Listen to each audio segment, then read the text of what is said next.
সম্মানিত হাজিগণ, আমি আপনাদের মাঝে ওয়াজ করতে এসেছি। আপনারা অধীর আগ্রহে আমার ওয়াজ শোনার জন্য বসে আছেন, সেজন্য আপনাদের ধন্যবাদ জানাই।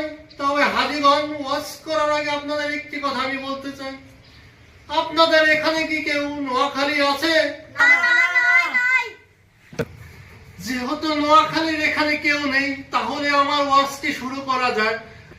বিশাল এক নদী ছিল, নদী বইতে বইতে যাচ্ছে। নদীর পাশে একটি বটগাছ ছিল।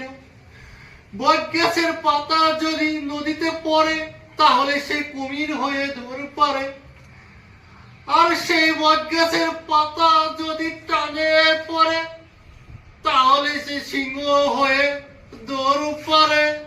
হুজুর, আই একটা কথা বলতাম চাই। কি বলবা হাজিগণ? বলেন, আপনি কি বলতে চান? ও পানির হুজুর, আমার অবুঝ মনে একটা প্রশ্ন। বট গাছের পাতা যদি অর্ধেক পানিতে অর্ধেক ডাঙায় পড়ে তাহলে কি হবে?